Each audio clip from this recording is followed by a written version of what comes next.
let's roll with the jingle for the Waves Open session of the Hemisphere version. Roll it!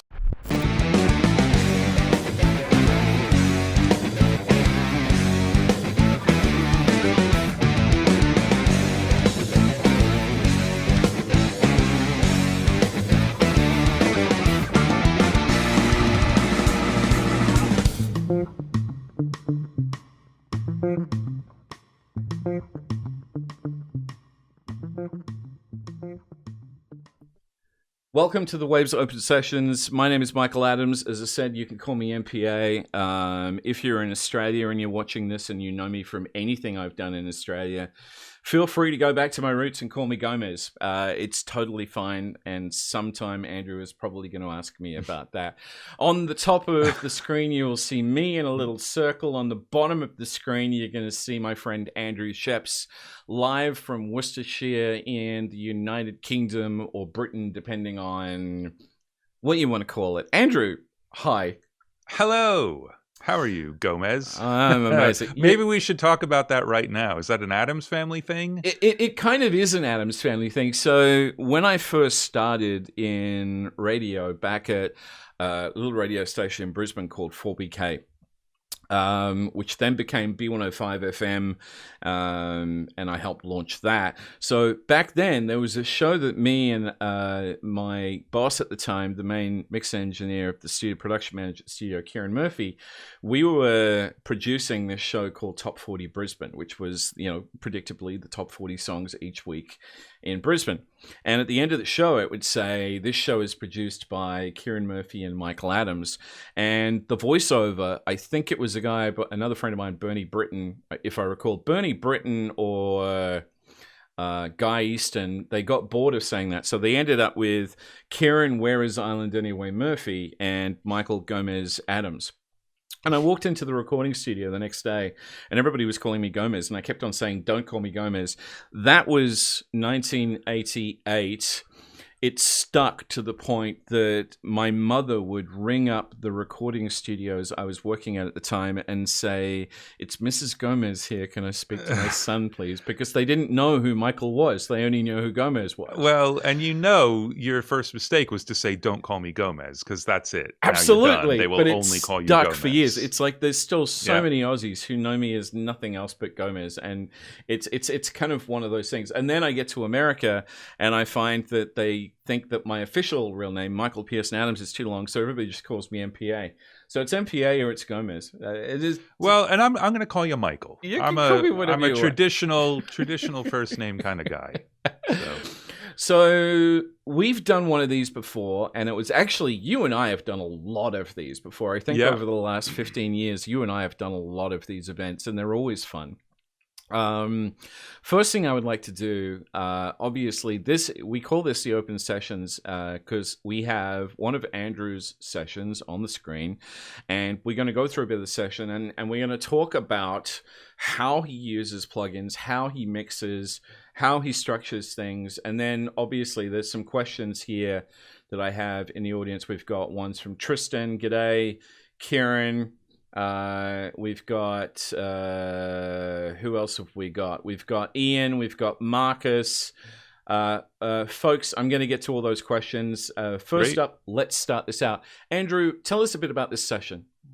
Well, it's a song called Sound the Alarm by a band, Holloway. And this is actually, I suppose it's just a good little story anyway. This is a band, LA-based band, that sent rough mixes to my manager and said, hey, we're an indie band and we think that we would love to work with Andrew, and what do we do? And my manager said, well, just send the mixes. And they did, and I really loved the music and said, yes, absolutely, I'll mix your record. And it was super low budget, but it was really fun. And then I ended up putting it out on my label, as it turns out, which that's not necessarily good for anybody, but whatever. I have a little label. So it from them just actually getting over the hurdle of trying to get in touch with people and saying, all right, that's it, we're going to do it. Got in touch with my manager, ended up forming a relationship. And I still talk to them. They're still writing, and it's a very cool band. So that's what this is. All right. Can we have a listen? Sure. We start from the top, right? That's the kind of thing you do when you listen. this is one of the things we're going to talk about, folks, how he starts these drums off, because it's very cool.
All right, that'll do it. That'll do it. So people have got the idea. One of the things I always love about your sessions as well, and I learnt so much initially when I started doing these things with you, was your session organization is nearly like pure spring water. It's just it's so well done. So I'm a huge fan of that. Okay, so let's talk about that first. A song comes in from a band, and you, I'm assuming, automatically organize it in the way that you want so that you can mix it fast? Yes, absolutely. So it's track order, it's track colors, and then it's group assignments and VCAs. And for those of you that don't use Pro Tools, they're equivalents in pretty much every other DAW, but so some of the terms may not be the same. But basically, the idea is that, like, I haven't looked at this session since our last seminar, which is 6 weeks ago or something like that. Oh, and it's longer than that, dude. Longer than that. I haven't left the house in forever. It was April 29th. Okay, so I haven't opened the session since April 29th. Before that, I hadn't opened it in probably 2 years. But as soon as I open it, the drums are on the top. I know that because there's a little thing up here before the actual drum kit, like, okay, that's intro. They're this color. They have some stuff below them that's processing. And then there's a yellow VCA that is all of the drum tracks, then bass, then guitars, then keyboards, then lead vocals and background vocals. And with the advent of folder tracks now, my organization's gotten insane. This one's actually kind of messy compared to the way some of my sessions look now. And what it means is I can open up a session from 10 years ago and immediately know exactly where everything is and what it does. And then there's the visual side of that, but there's also the audio side of it, whereby having every audio track of a certain instrument group assigned to a VCA means that I can very quickly just take, like right now, I'd already had automation and things inside some of these guitar tracks, but I decided I needed to turn them all down by 2 dB. So this VCA is every single guitar audio track. So I can rebalance in really large chunks.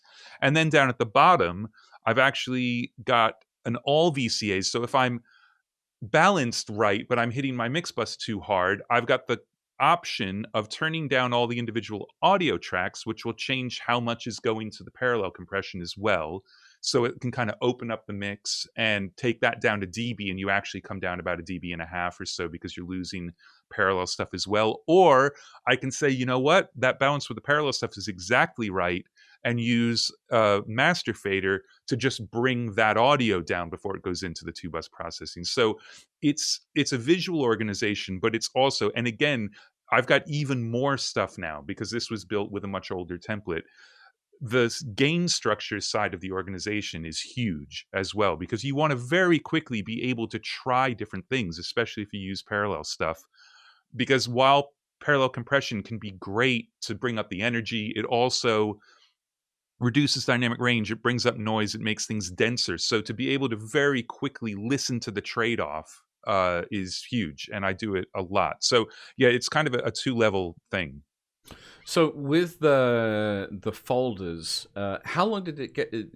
How long did it take you to get used to working with the folder setup? Because Oh, about 4 seconds. yeah, way shorter than me because I kept on for the first month. I was like, I'm losing tracks. Where are my tracks? And then I had to remind myself that I put them into a folder because I was super clever, and didn't know where they were anymore. Now I'm Yeah, better at I it. think the folders and the way they've implemented them is very cool. It's because the way Pro Tools does it, basically, it's an aux track. I mean, it's just this rhythm guitar thing is a stereo aux that happens to have some tracks tucked into it, and I can close it up. But not all of the tracks inside the folder have to go through the aux, which means you get this great control. I don't think I've got anything like that in this session, but in my later sessions, like here's lots of drum parallel stuff, and it doesn't even matter what it is, but some of it goes to the kit aux to be processed along with the drum kit, and some of it goes straight to the mix bus. Right. But I can put all of that into a folder that is routing some of the audio, but still controls the mute and the solo for all the tracks within it. So it sort of disconnects the audio routing from the folder like ownership of the tracks, which can be a little hard to get your head around, but it's amazing. It's so much more flexible than if they forced you to put every single track in a folder through that folder. That would actually, for me, cut down on about 30% of the use cases I've got for using folders, Right. because I can have wildly weird audio routing, but all the drum stuff is in a folder. Yeah, no, perfect. Okay, so so the first thing we've learned in this one is a session comes in, move it into a template or an organization so that you know where everything is. Because Yeah. this is you've. I mean, I'm going to take a rough stab in the dark and say you've been doing this. Because okay, I'm going to bring this in as a question as well, and I'm doing this slightly differently today because I'm hyped on coffee because it's so early. Time There's a question here from a guy. And if I get your name wrong, I'm super sorry. I owe you a beer. Timo Tetsus says, Andrew, are you still mixing completely in the box? Which you are, aren't you? Yeah, 100%. I mean, it's been 8 or 9 years now, I think. Yeah, 100%. There's no like hidden, like in the background. Someone's going to point to that and say, "Well, hold on, what's under the quilt over there?" And that is my BCM10, which I haven't sold because for recording it's still awesome, but it's not on. I don't use it for mixing. I actually don't own very much gear anymore, but my mix rig is a computer and a pair of headphones and a pair of speakers, and that's it. That really is it. Okay, let's talk about plugins. Okay, let's talk about plugins. So I played a couple of ads before this, and I am going to acknowledge this because I think it's super funny, and because you and I are not the most creative dressers, but we do care.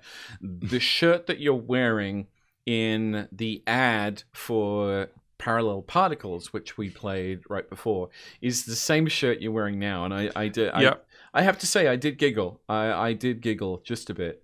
So, so which plugin do you want to talk about first? I think you're I don't mind. one of the ones that I know you use a ton, and this to me is the best endorsement ever, is Scheps Omni Channel. Yeah, Because I mean, it's not as much all over this session because this session is so old.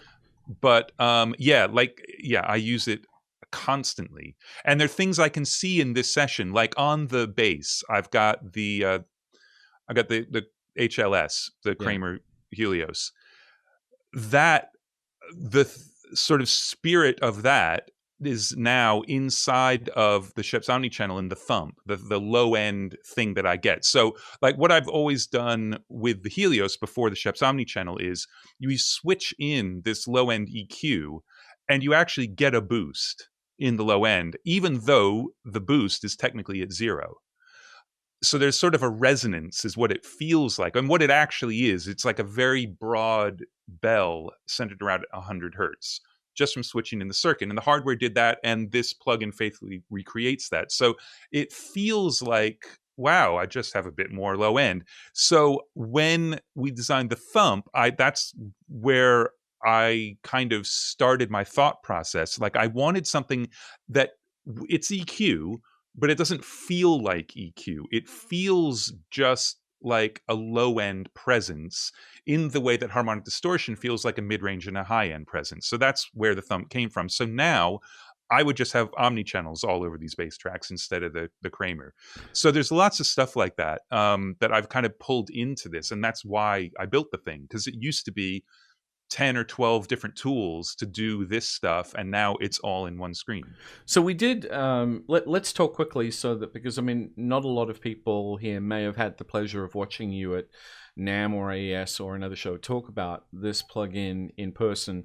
When we create a plugin here at Waves with somebody like Andrew, there are a couple of things going on. With this one, we specifically said, what do you want in a plugin? And Andrew came back and said, this is my perfect plugin.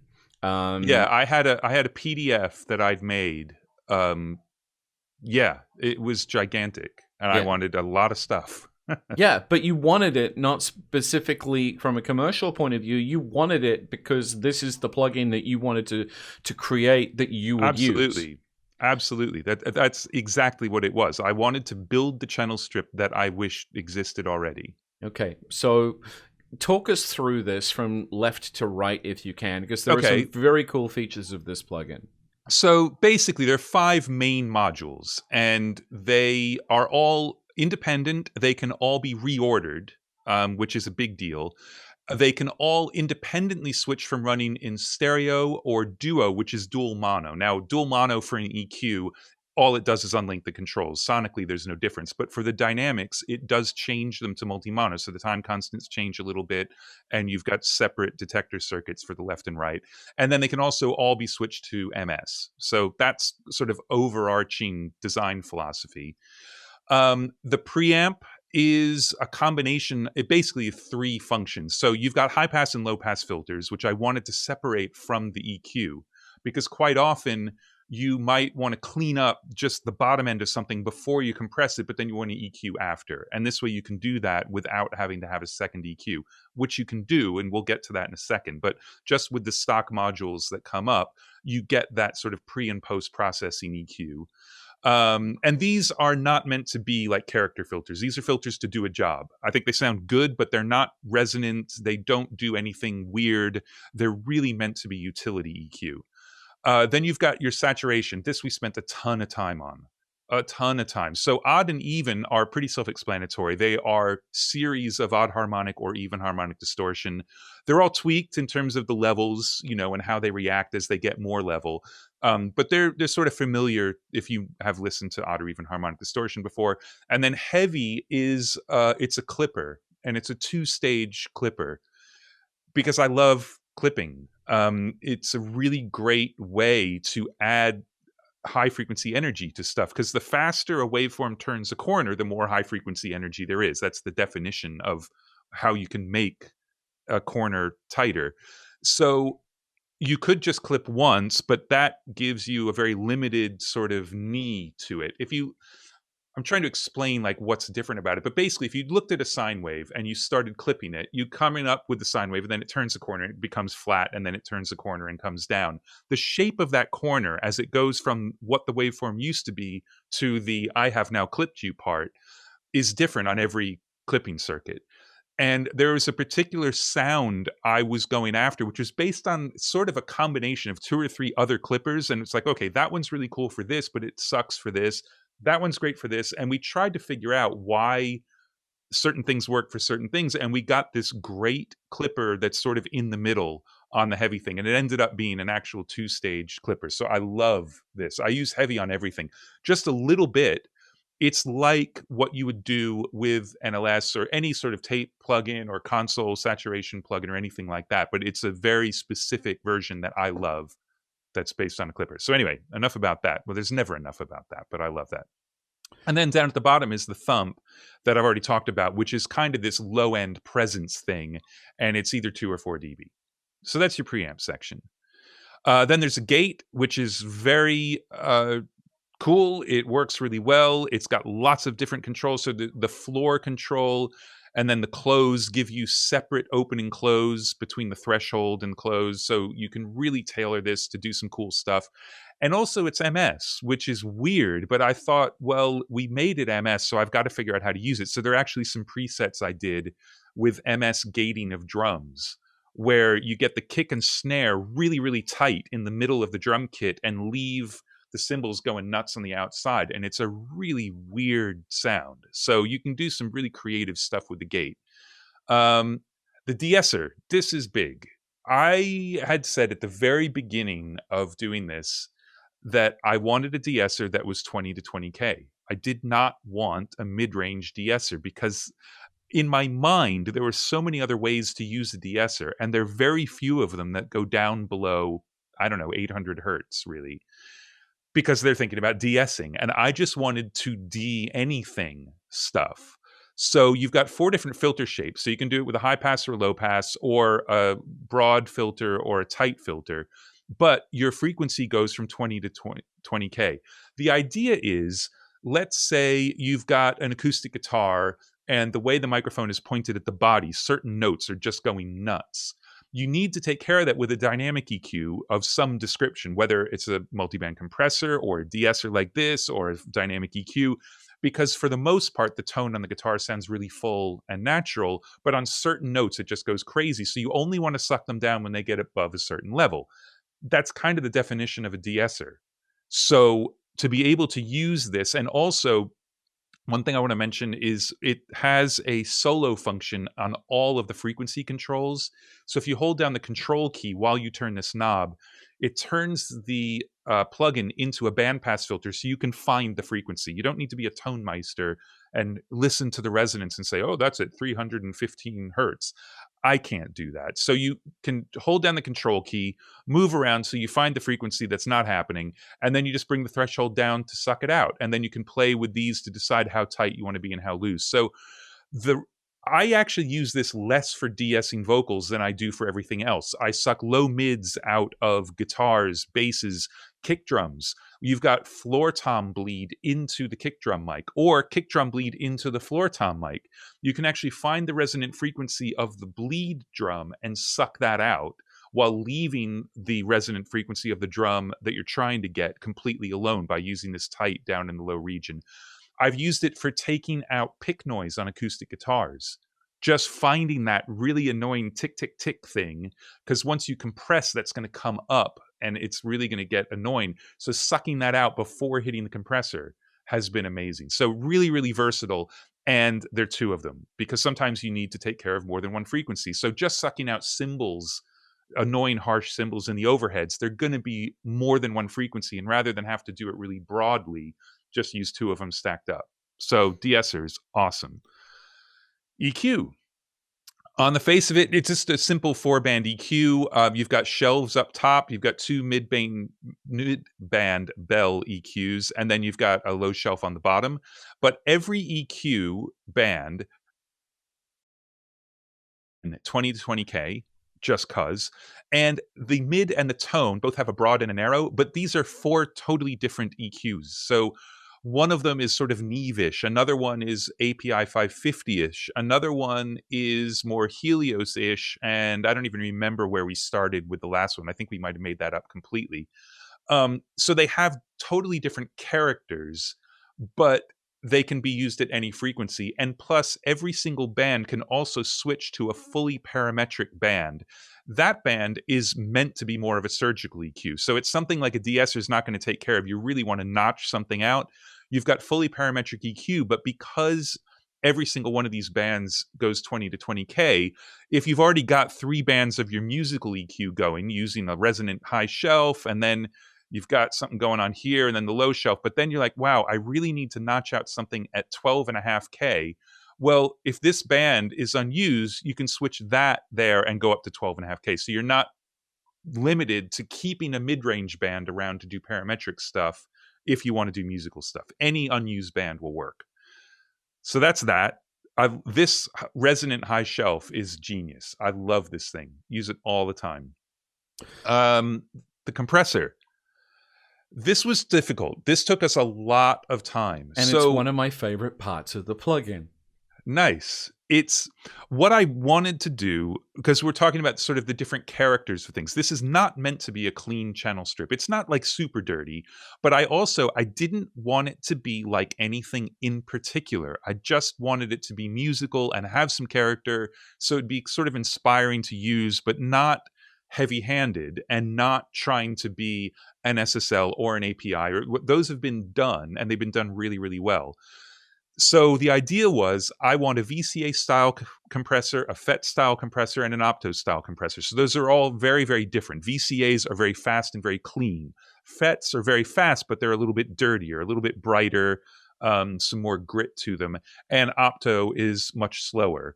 So those three styles of compressor, but with a unified control set. So once you've got your compression set, you can say, well, I wonder what that would sound like with FET. And it still is reasonably close to the same makeup gain and the same reaction that you get out of the VCA model with the FET model. And I think we spent almost a month on the makeup gain trying to make it work, because the problem is the way these compressors react to transient material versus steady state material is wildly different. But you don't know what sort of material is coming in, so you have to do your makeup gain calculations just based on the compression model, not on the input signal. So it's a little bit of a compromise, but it works really well. Plus, what it also gives you is controls that you don't normally have on certain types of compressors, like optical compressors, like LA2As and things. Generally, you're not controlling the attack and release time. Those have a threshold knob, and that's kind of it. And sometimes you don't even have control over the ratio, but now you've got continuously variable control over the ratio. And that's the same for like a FET. Generally 1176 is what you would think of. Those have set compression ratios. This has infinitely variable. Then the last thing about it is you can see the top ratio is at infinity to 1.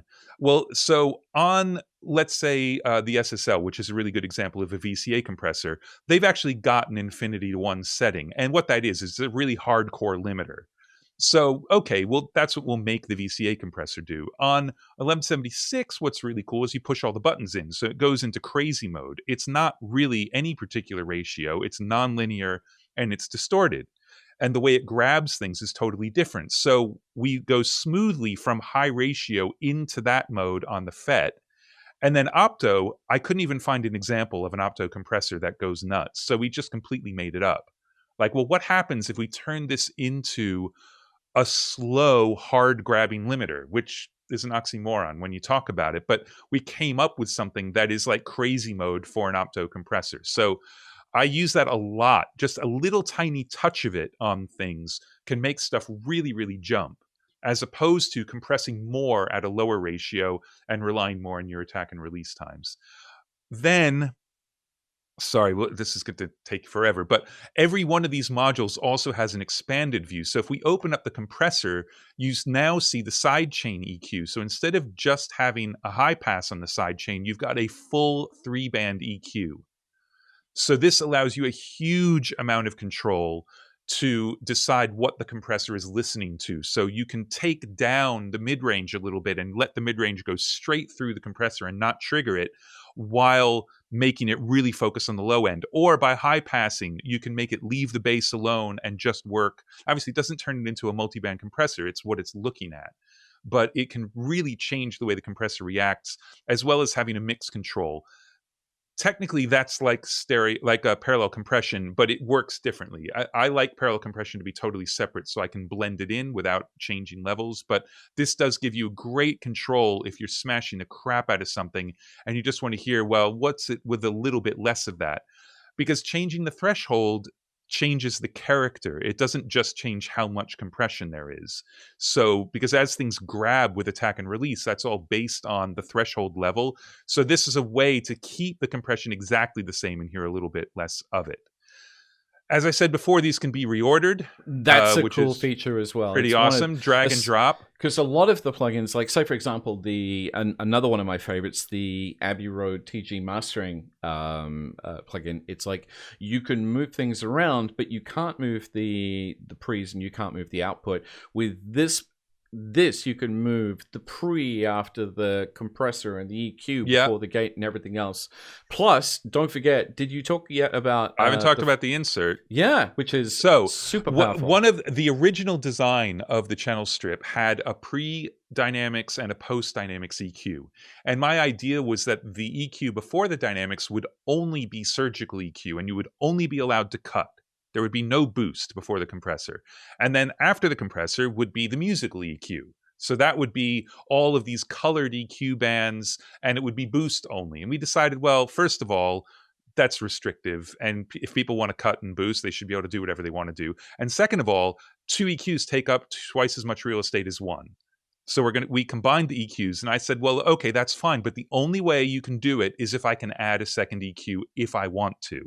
And that birthed this, where you can add any Waves plugin, but you can also add a second EQ. So here is another omni-channel EQ that's now living in the insert. So I've got one pre-compressor and one post-compressor. The other way to think about this, if you don't even want to think channel strip now, think about, I want to set up a reverb for my vocals. Like, okay, cool. You could set up a reverb in a reverb plugin, but if you set up your reverb inside the omni-channel, so let's say I'd use the Abbey Road plates. Where's reverb? Up here. We'll use the plates. So I've got my plate, and I set it up, and I think, well, the factory default is a fantastic setting. That's how I'm going to keep it. But what I want to do, is I want to, come on, little guy. I always forget where you drag this. Where do you drag it? Oh, it moves. I'm sure I can just drag other things. Drag it from the middle. That's what I thought. There we go. Sorry. I'm spacing. It's not nearly as early for me as it is for you. It's lucky you've got a Waves guy on here with you. Exactly. So what I can do is say, well, I want to be able to high pass and low pass going into the EQ, but then I want to compress the output of the EQ a little bit. And you know what? I'll actually put another EQ here to take down some of the spittiness. So you can pre and post process other stuff by putting it inside the omni-channel. And then obviously now with the rack, that you can do amazing things for presets of lots and lots of Waves plugins. But this is like a really simple way to wrap a single plugin inside of the processing that you might want pre and post. So, oh yeah, and then there's a whole monitor matrix over here, so you can listen to just the sides or the mono, or in mono. That's just the center. Mono, stereo, left, right. You've got individual polarity for flipping the polarity of the input signal. And then there's a limiter. This limiter is not, I'm not going to say like, oh my God, you got to check out the limiter on this plugin. The point of this limiter, the point of the whole plugin actually is at zero latency, because we wanted to make sure that the live guys could use this. And limiting, to be a full featured limiter, needs look ahead. And look ahead needs delay, because it has to look at the audio beforehand and then process. So this is a no look ahead limiter. And at first, it kind of bummed me out because it's not the cleanest limiter in the world, but it actually is really good for destroying things. So it's worth checking out. And there are a lot of people who actually like it just for subtle limiting. I don't know what subtle limiting is or why you would do it. So that's just my thing. But it's actually kind of a cool limiter. Now let's talk about something that I don't think we've mentioned yet, which is something that we're adding a lot more into the presets of this plugin. And presets, by the way, guys, I don't care whether you're doing radio production, podcast production, video, music production, presets are your friend. He has his mouse hovering over a little section of this plugin right now called Focus. And one of the cool things about Focus is it's a bit like having Andrew or some of the other artists over your shoulder while you're mixing, and they'll tell you which knobs or which parameters in the plugin in this specific setting are the ones that you need to change. Yeah, the idea was there are a lot of knobs on this interface. There are a ton of knobs because there have to be. And there was some discussion of like, is there any way to simplify the UI and put more stuff sort of hidden in the background? And I don't want it to be that. Parallel Particles is the epitome of that. They're 4 knobs and a slider. This needed to be the opposite of that. I really wanted this to be a tool to use. But while you're learning, it can be really overwhelming to know what all the knobs do and understand them. And then when you're pulling up presets, like doing a preset on an EQ on the face of it seems ridiculous. Like, well, everything is different coming in. So how would you know how to do it? So the idea was to highlight the controls that I think make the most difference to the way the preset works. So if you call up the preset and it's not quite right, here's where to start, because this is what's actually doing the most work. So like this one is blowed up drums. And I'm saying you got to look at the threshold and how much of the compression you're getting, because this is some very, very heavy compression, but I'm blending it in, and you need to know how your drums are hitting it, because depending on how loud the drum kit is, you'll need to change your threshold. And then how much saturation do you want on the outside? Because you can really crank this and the cymbals can go super spitty and wide, or you can pull it back down and not have too much. There's plenty of other processing as well. I'm sucking out some mids with the shelf to get rid of really nasty cymbals, because as you distort, that's the stuff that's really going to take off and cause problems. And I've also got this set to suck out low end, like this is down at 23 hertz. Again, it's a starting point to say, look, you might want to have a look at the subs in the drum kit, because as you compress and distort, they're going to get out of control, and they're going to control the compressor where you might not want it to. You really want it to be going off the snare, not the sub of the floor tom and the kick. But I didn't feel like that's where you should focus your attention first. So there's plenty of other stuff going on in any of these presets, but the idea is to just show you what you should be checking out. So they're highlighted. And if you don't like that, just turn off focus mode and go to town and do your thing. Right. Okay, so let's take a look at some of the plugins you're using in this session. Because I've just done something horrible to this. So I'm just you're going to have to reverse that. Yeah, bypass that. I got rid of it. All right. So where do we pick a track that you want to have a look at? And by the way, while you're doing that, let me say hi to a few people. We've got Simon, who I think is in Melbourne. I think I saw somebody in Tokyo that said the word stoked, which means he's an Aussie in Tokyo. We've got New Zealand online. We've got somebody from Auckland. Great. We've got a guy from Cheltenham who's just down the road from you. Nice. So and a lot of good questions coming up. So this is going to run a bit longer than an hour, which is totally fine because I'm awake and he's awake. Yeah, I'm trying to think of. Well, I don't even know what to do. So, okay, let's look at the rhythm guitars real quick, because I'm doing something. I'm automating the thump on here. So, what's happening is we get into two spots where there are breaks. I'll just play through the two spots. I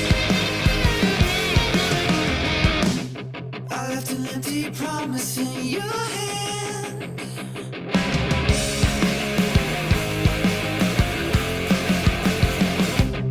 Baby, an empty promise has no end.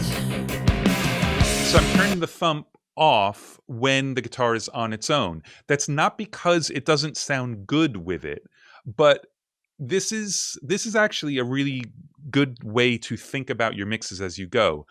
It's not about making individual things sound good, right? It's about making things work together and everything doing a job. So what happens is, if overall I like the sound of that with the thumb, so I'll just play you some rhythm guitar.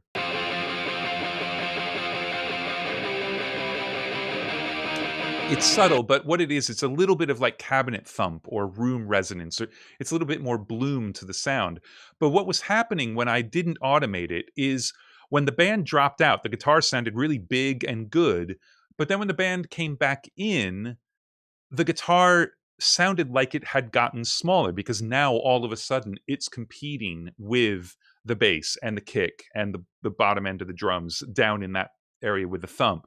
By having the thump turn off, the guitar still sounds big when it's on its own, but when the thump comes back in with the band, the guitar still feels just as big as it used to do. And that's a big part of my mixing. I add vocal effects in the chorus, like very short slap delays or micro pitch slap spread things, because I want the vocal to keep up, not because I want the vocal to be bigger. It's that if the band gets bigger and the vocal doesn't also get bigger, the vocal will feel like it got smaller. And that would be a terrible thing to do in a chorus. So it's an obvious thing, but I think these little subtle tweaks really make a difference. I mean, I'll just play going through the breaks with and without the automation. And I don't know, what everybody's listening on, but it is a subtle thing. But I think over the course of the song, it's the kind of thing that keeps the song interesting, and you're not like, oh well, whatever, I've already heard that, because when the guitars come back in, they are bigger. So here's with the switch and the thumb. I left an empty promise in your hand.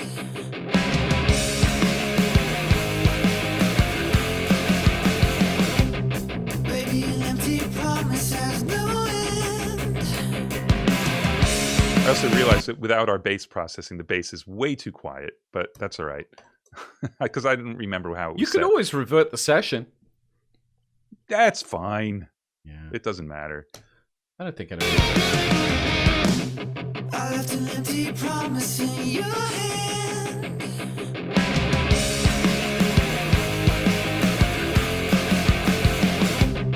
Baby, an empty promise has no end. To me, now that guitar just swamps the vocal, and it doesn't sound as exciting when the band kicks back in. So that's the point of automating something it's 2 dB broad EQ at around 100 hertz. But it makes a basically. huge difference. It really does. And I think that's what you're always looking for. You're looking for the way moments feel. You're not looking for like, oh, I need to make this sound good. If I hadn't closed it, I would have been able to undo all the way back there. One of the things I love about this plugin, and actually a lot of I'm the way going to that assume I was doing this, by the way.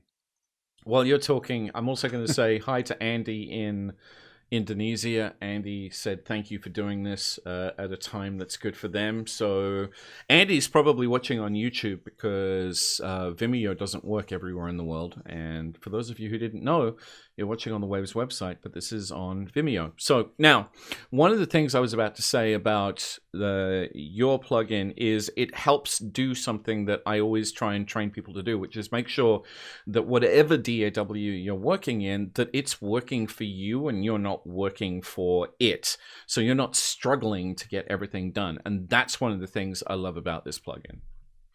Well, there you go. Me too.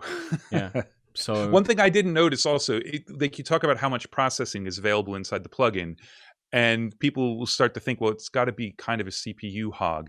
It's made, you see, I just did the factory default preset and everything was bypassed. And when it's bypassed, it's actually unloaded from the DSP. So when you instantiate the plugin, the only processing it's doing is the meters. It's very low processor hit until you engage everything, but things engage automatically. As soon as you touch a knob inside of a module, that module becomes active. So you don't have to remember to make them active, but they do start inactive. So if I don't particularly like to say, all right, I'm going to put one of these on every channel, I'll end up with these on almost every channel by the time I'm done with a mix, but I put them in one by one because it's like, oh, I need to do something. So now I'll do it.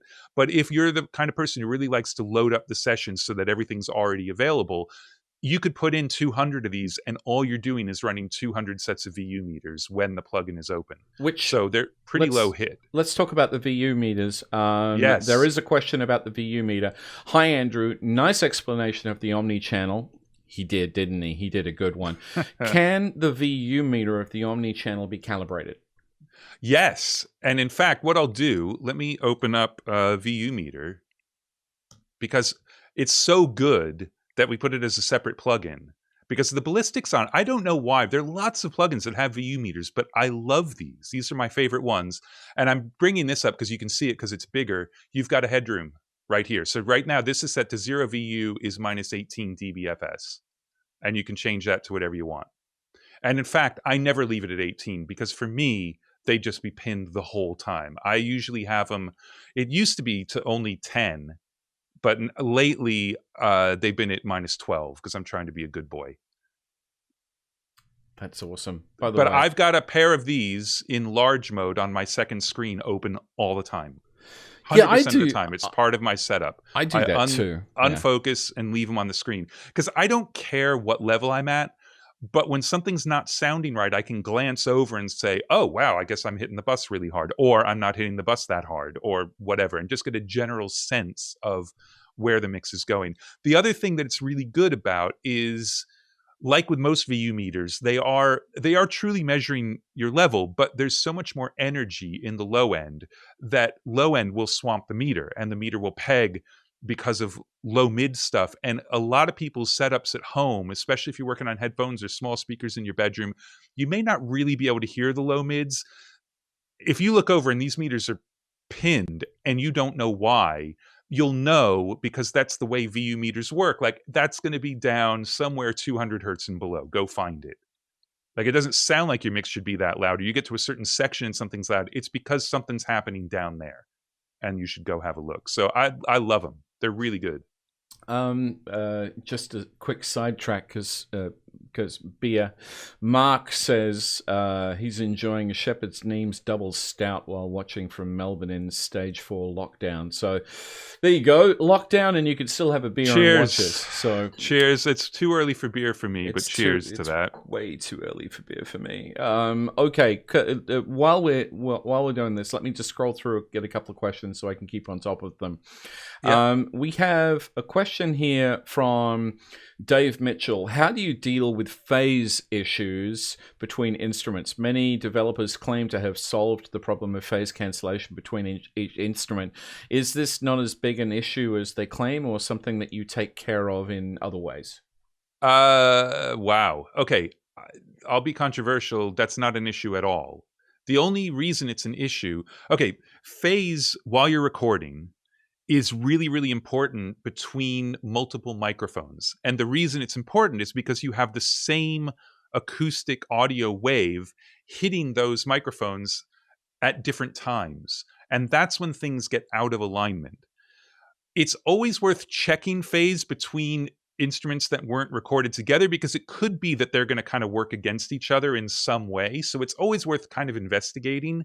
But there is no inherent phase relationship between, for instance, this bass and this rhythm guitar. If I solo them up and flip the phase, it'll probably sound different, but there's a phase switch on here, right? Where is it? Yeah, down here.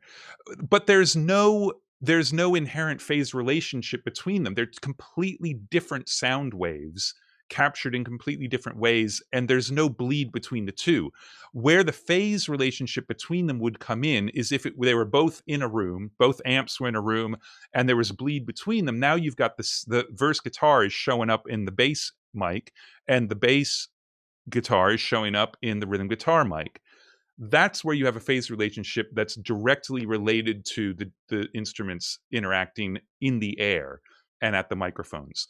So that's a very different thing. Now, let's see what happens if I flip this.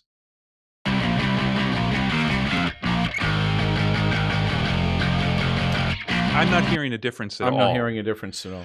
That's because there's no coherent audio between the two of them. So they're not adding up in a way where it could make a difference. Now, it's possible if you have a bass synth playing the exact same frequency as a bass guitar, that they could absolutely have a phase relationship. And a polarity switch is a 180-degree flip at all frequencies. It's not actually phase, it's polarity. Phase is a time-based artifact. Polarity is an electrical thing. So when you hit a polarity button, it just takes all the positive voltages and makes them negative. It just flips the waveform over around the 0 point. Phase is saying make it later. So it is a different thing. But let's, ignoring all that, if you had two instruments playing the exact same frequency, they will have a phase relationship, because who knows where each one's waveform starts. So polarity may not even be the way to go. You might want to actually slide the track, because especially if you look at low-end waveforms, they're gigantic. Like in air, low E on a bass is 40 feet long. That's a big old waveform. Yes. So it takes a long time to do a whole cycle. And so you could actually zoom in on the waveform between two different instruments playing the same frequency, and you'll see that they're in different places. And if you slide them, that can actually help line them up. All that said, there are times when that doesn't sound better.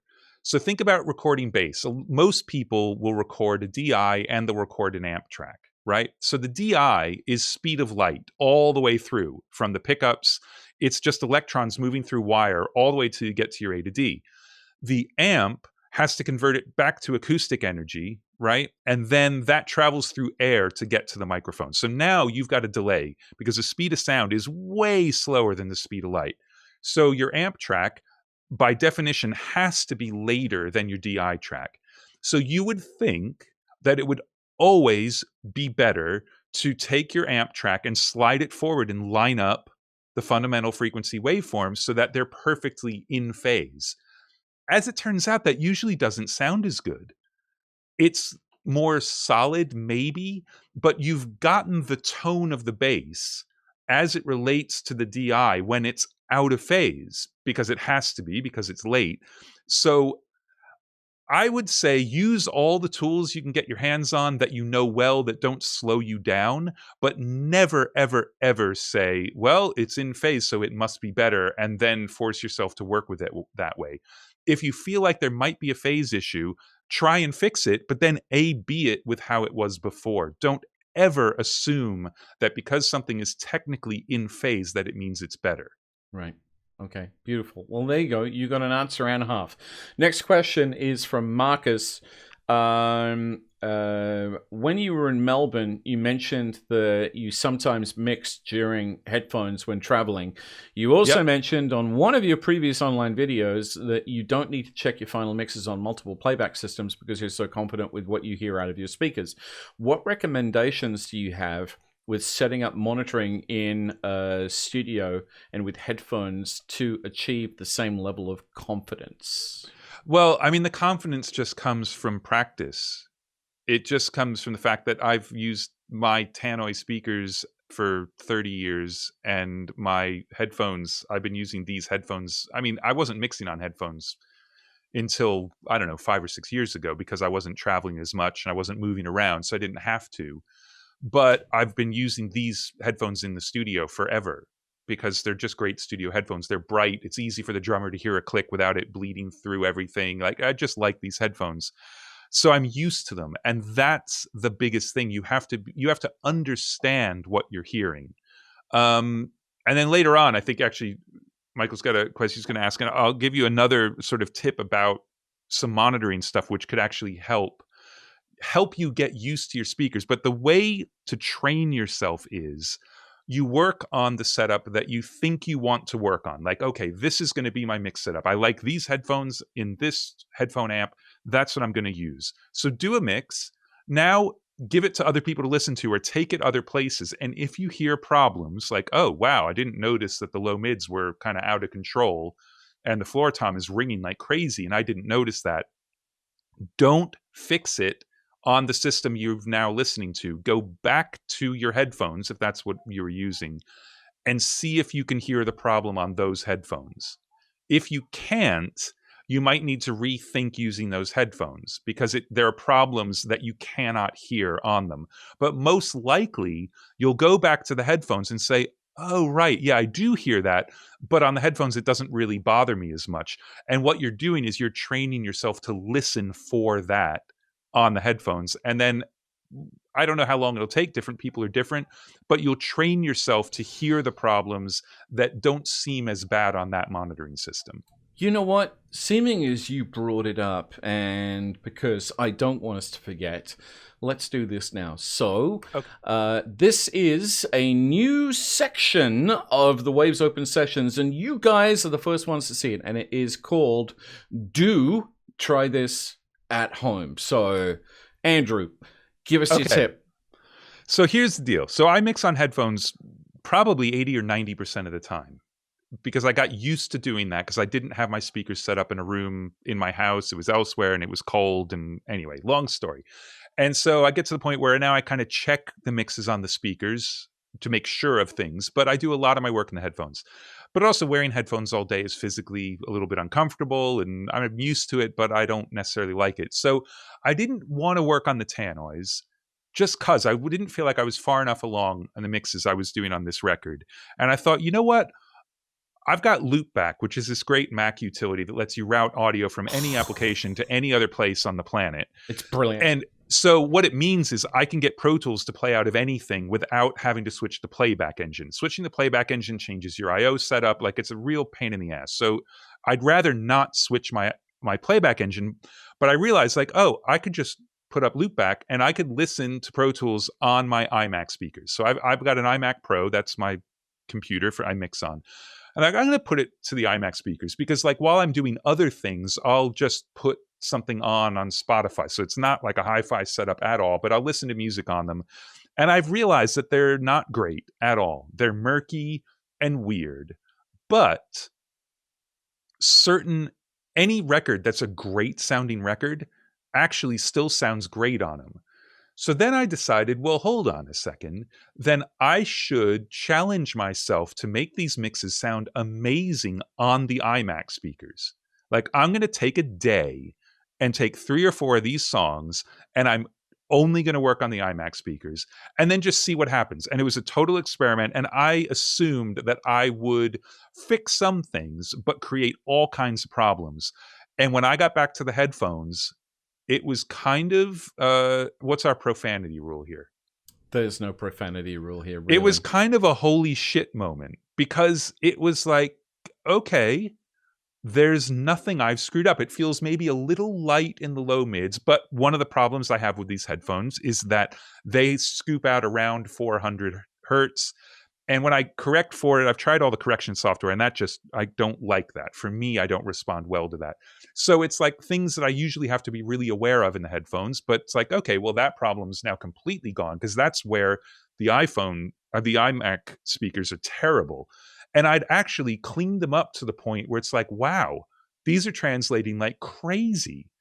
So I'm not saying you could ever use speakers like that as your main speakers, because obviously you don't really know what the low end of the kick drum's doing. You can't assess how much reverb is on things. Things will sound drier or wetter when you go to a really weird listening environment.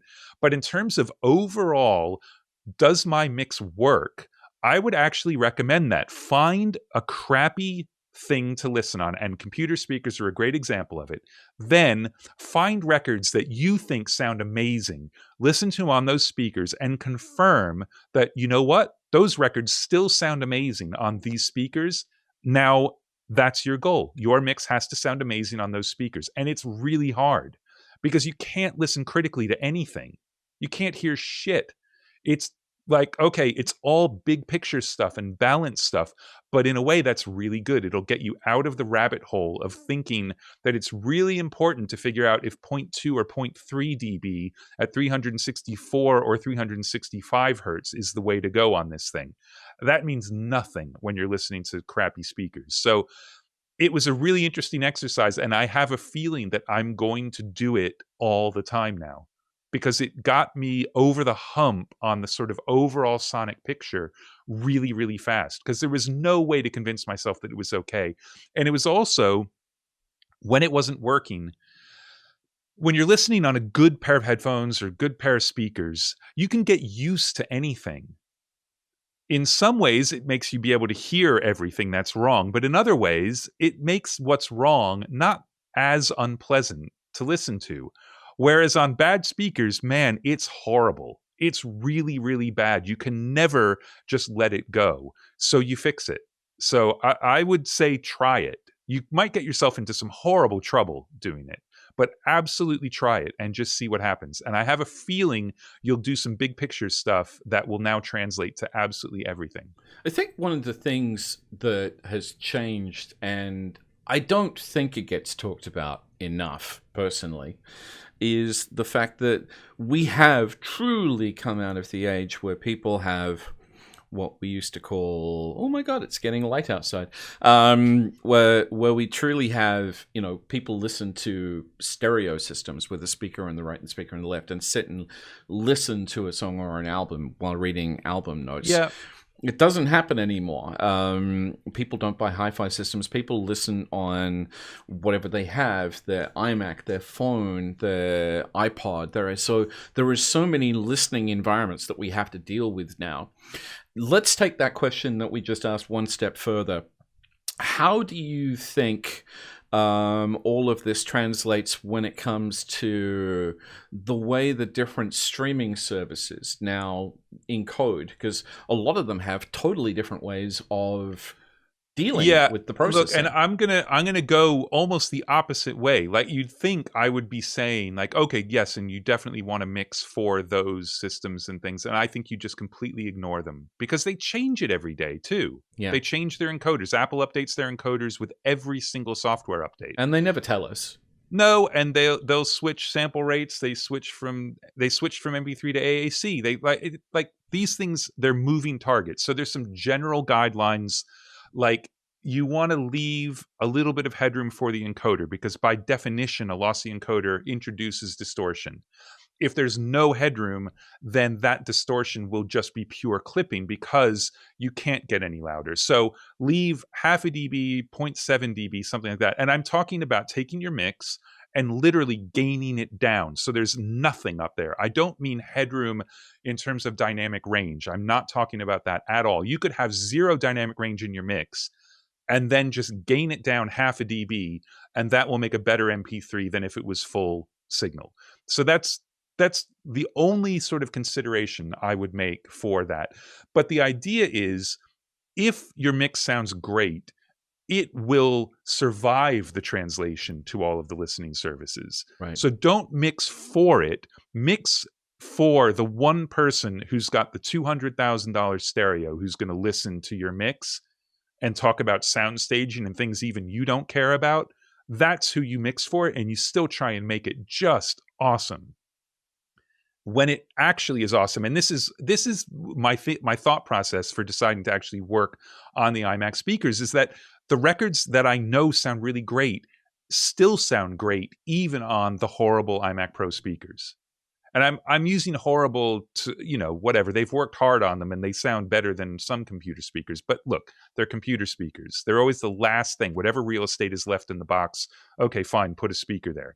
So the idea that you should mix for that as a format, I think, is not a good one. But the idea that your mix should still sound great in those formats is very, very true. You know what I love, folks? It's really exciting. He left a good gap there, which means I can edit that out and make it a segment. That's awesome. Okay, so I have a question I have to deal with because this is from someone who was actually on yesterday's live session that I did with our friend Ethan Mates. With my good mate, Ethan Mates. Yeah, good mate, Ethan Mates. I called Denise, and I think it was a spelling mistake on our end. So Dennis, mate, super sorry. Super sorry about that. So Dennis has a question. I'm new to recording and mixing, so I'm really enjoying the sessions from awesome professionals. Michael's presentation is great. Michael, it's Dennis, not Denise. Where's the question? I record at home on Logic Pro X, literally just standing on the tip of the iceberg. I get confused on where to place harmonies in the mix. Any advice, please? I'm assuming this means harmony vocals. I'm going to assume too. I don't, I think it's completely up to you. Think about the different ways people do it. Think about like Queen records. The harmonies are as loud. They are choirs. It's not a lead and harmonies. And then other records, the harmonies are just tucked in. So you've really just got to, I would say, do some more listening critically to records you like the way the harmonies are used, and then just say, oh, okay, those are quiet, or those are panned super wide, but there's no top end on them. Like, try and analyze how other people are doing it on the songs you like, but there's no, I mean, look, it's easy for us to sit here. I could answer every single question anybody asks with, there are no rules, just make it sound good. But that doesn't really help. So I think what you need to do is find things that you like and then analyze them. And that's how everybody should go about mixing, is find things they like, analyze what it is that you think sonically you can take away from that, and then try and find ways to recreate that in your own way. Because it's impossible to do stuff exactly the way other people do it. It doesn't work. Like, I can get plugins with the settings exactly the same as Chad Blake and put them on a mix, and it's not going to sound like Chad Blake because I'm not Chad Blake. It's all about how you hear. So at the beginning, you've got to train yourself to listen, and you should do it like school. 10 songs that you think the harmonies are really cool on, and do like a little book report on them, a song report. Like, okay, on this song, in the verse, there's a single track of harmony vocal. It seems like it might be panned off to the side a little bit, but I can't really tell. It might be in the middle, but it's pretty quiet. On this song, in the choruses, there's 4-part harmony, and it seems as though they're all hard panned. On this other song, there's 4-part harmony, but they seem to have panned it wider as the notes get higher, like the low harmonies more in the middle, and then it works its way out like a wedge. There seems to be no top end on the harmonies on this song.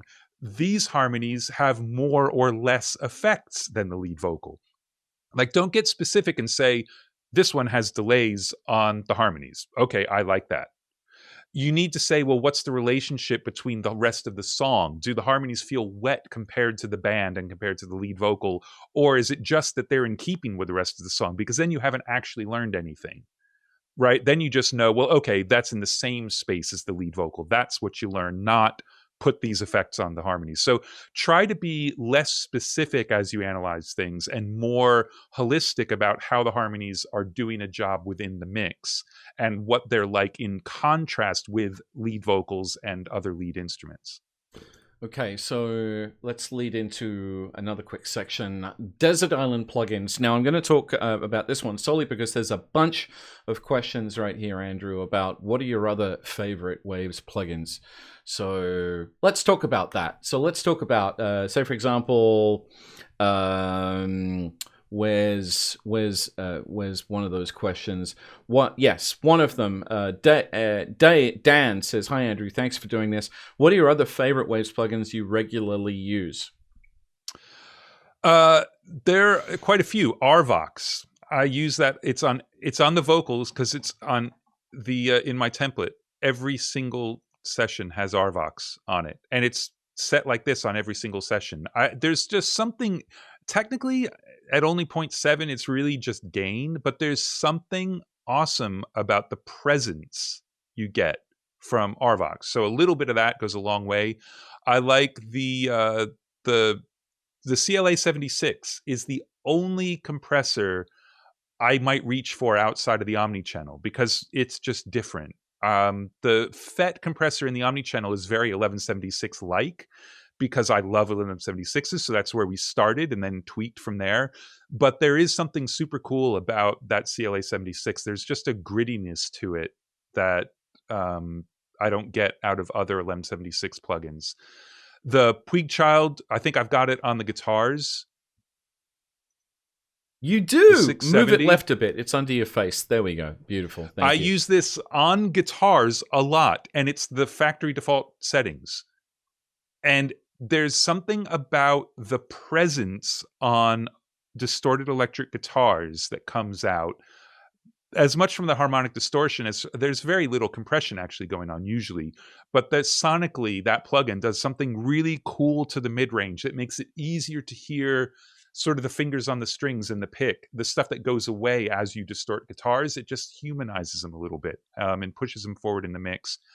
I showed this one earlier. I used to use the Kramer HLS all the time, but now between the thump and my different mid-range EQ, I generally use the Omni channel instead. I still like True Verb, which was the original kind of room modeling reverb that Waves did. And I think that sometimes that just gets a natural room sound that I can't get out of any other reverb.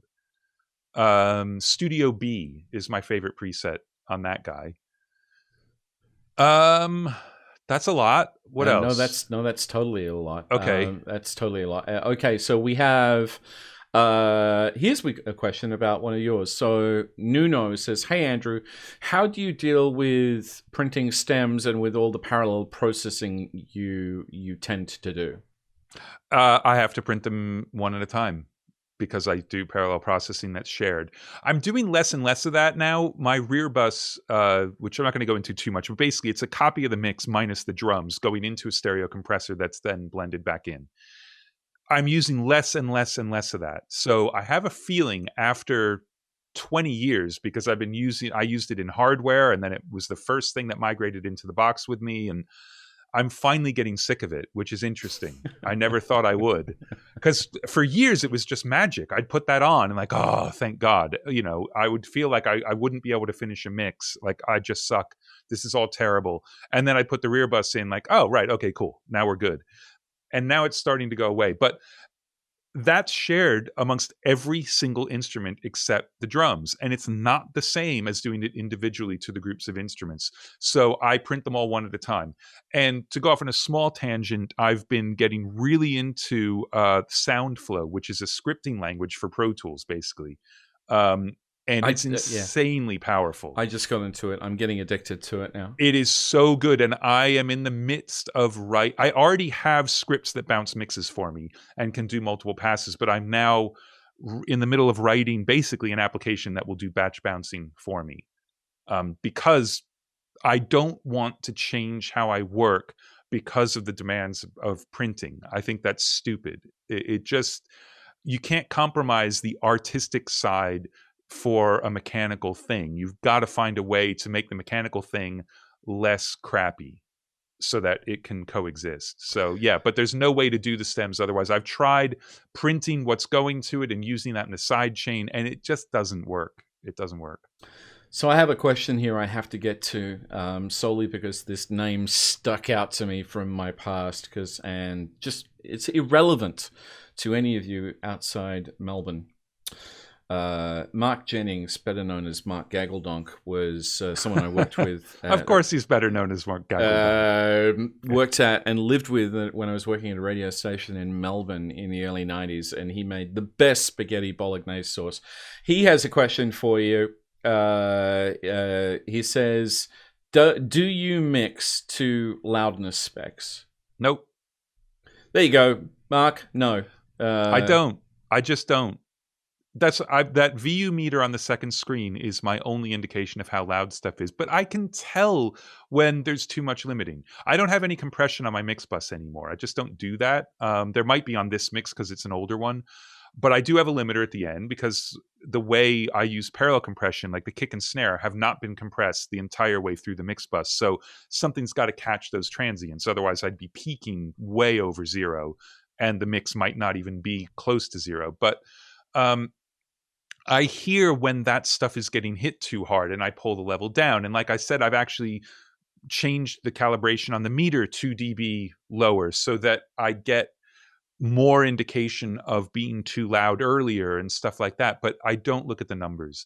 And look, even with LUFs, I don't believe it. They can be tricked. The long-term LUFs thing, you could have choruses that are so much louder than what the spec is, but then really, really quiet verses. And now your LUFS number for the song is totally skewed. And it's like, you can see what the way post guys mess with that stuff. Because like Netflix has very, very strict guidelines for level.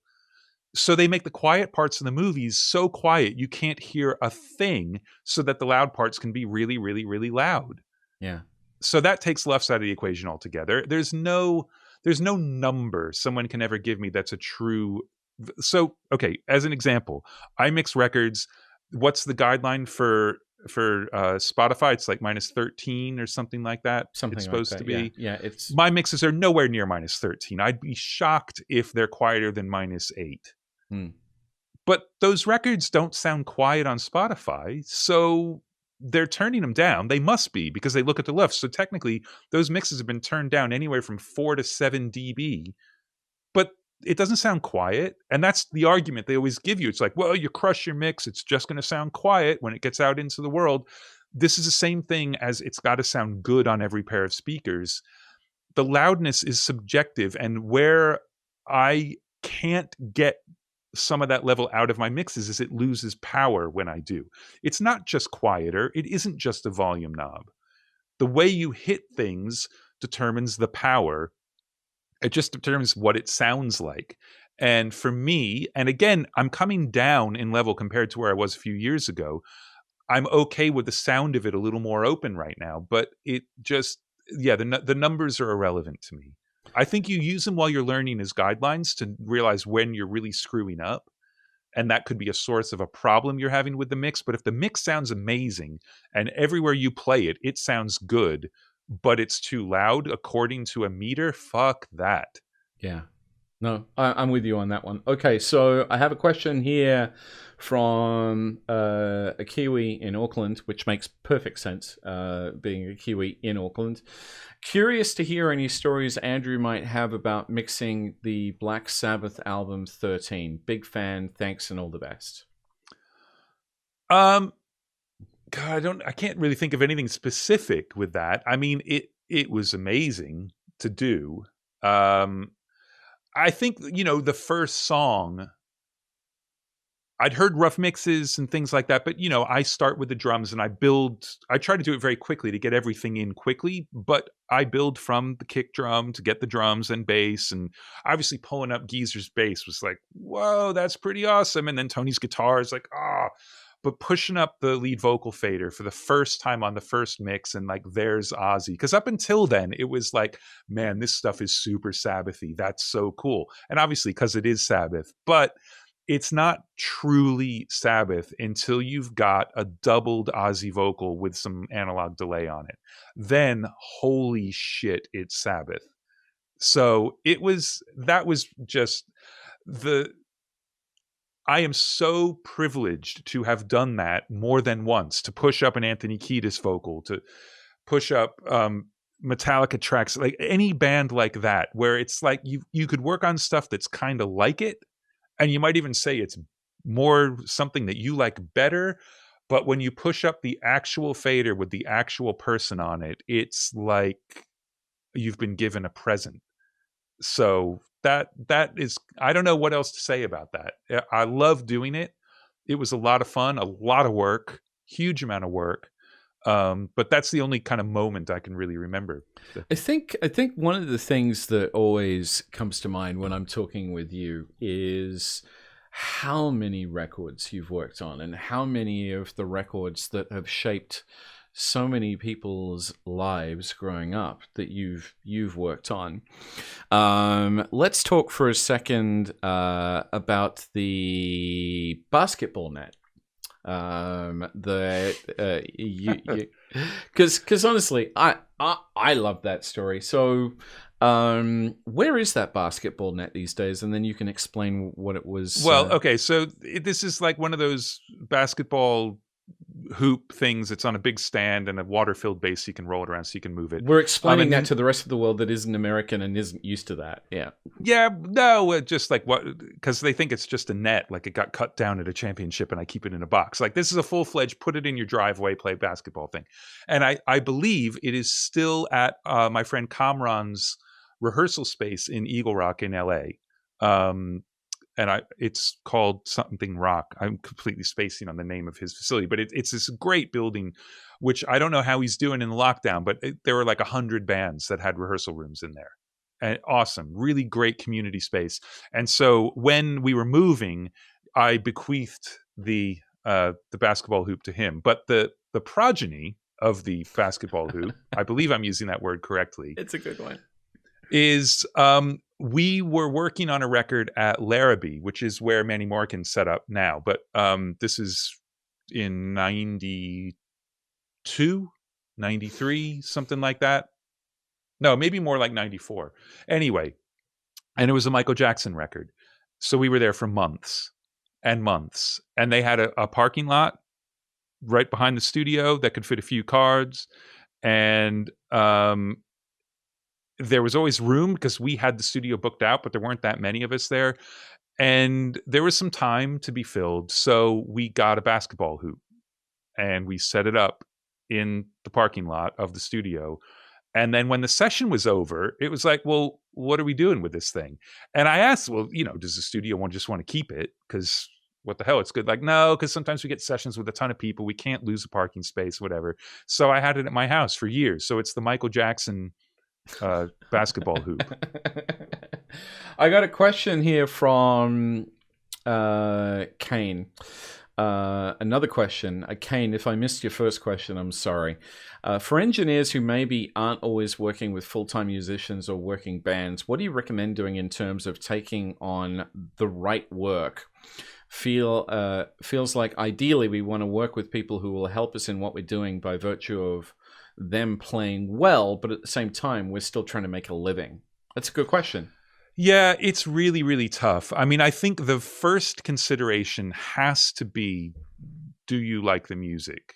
And not do you love the music, not is it your favorite band, but can you find something to hold on to while you're working on it? Because if you truly hate it, you're not going to do a good job. It's impossible to do good artistic work on something you don't like. So no matter what it is, I think that has to be your first kind of thing. Does it get over the threshold of something I can be inspired by while I'm working on it? Because look, there are lots of records I've worked on that I have not listened to since I did them because they're just not my thing. But while I'm working on them, I'm trying to make it amazing. And when it's amazing, I feel like it's amazing and I react to it like it's amazing. I'm done, never listen to it again. That's fine. It just has to be while you're working. Then obviously the money is an issue. There's no point in doing something for so little money that if there's anything weird about it, you're just going to hate it and it's not worth it. So I think there you've got this sliding scale between the money and how much of a pain in the ass the people are. That's a huge thing.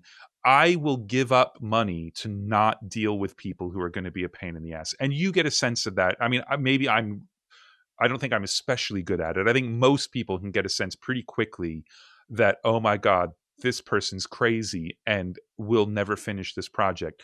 That's not something you should take on unless you love the music or it's really well paid, in which case you've got something that can offset your feeling of wanting to kill somebody. And, you know, it sounds a bit heartless or whatever, like not the way you should be thinking about it, but It's you've got to reality. think about the art first, but then it's a job. It is a job. It would be much easier to make money doing something else. So if it's only about making Totally the would. money, Yeah. you should do something else rather than deal with people who are going to ruin your life. Good advice. Okay, so I've had you on main screen and Pro Tools off to the side. I'm going to swap them around. Can we please go through this session just a bit more? One of the things which I realize we haven't talked about yet a bit is parallel particles and some of the other things going on in this session. Yeah. So let's go through that and just have a bit of a tweak and have a look at what, because I know you use this one a lot too, and it's right under your face right now. Yeah. Oh, well, I'll move it. I need to Just move it up. something. You can move it up if you want to. And then, yeah. Okay, there. Is That's that good? Perfect. Okay. So parallel particles, this is like the opposite of the omnichannel. So what this is a lot of parallel processing happening under the hood. So that means that the audio routing is really complicated. And when I would lay it out, like I could do this with individual bits of processing, and we built the guts of this in little tiny individual plugins so that I could mess with the order and things like that. It took, I think it was 12 auxes to recreate the signal path inside of this plugin. So it's really complicated inside. But what I wanted this plugin to be was something where you've got 4 knobs and each of them does something totally different. And it's just a way to try and make the thing feel better. So this was I don't really know what I want to do to this, but it needs some help. Let me try this out. And then you just crank each of the knobs and it brings up the return of an individual parallel process. And some of them actually feed the inputs to the others. So as you turn one up, it can affect the one downstream, but not in a way that makes it out of control. It's just meant to be complementary. And just mess around with the balance of the 4 processes. And you might say, well, you know what? Actually, this is doing too much. It's not doing it. But along the way, you would have realized like, oh, it's really bringing out the presence in the mid-range. That's what I need to do, but I don't need to do it like this. I'll just do it with a traditional EQ. So in some ways, it was meant to be a way to mess with stuff and then possibly not even use it because it would be doing more than you need. But it was more to just be an inspiration. Like, man, this thing is not happening. I put it in the mix and it sounds flat. What can I do? So on these pre-chorus guitars, I'm not even using that much of it. A little bit of the thick, which is a parallel compression thing, and air, which is a harmonic synthesizer in the top end thing. We'll see what it sounds like.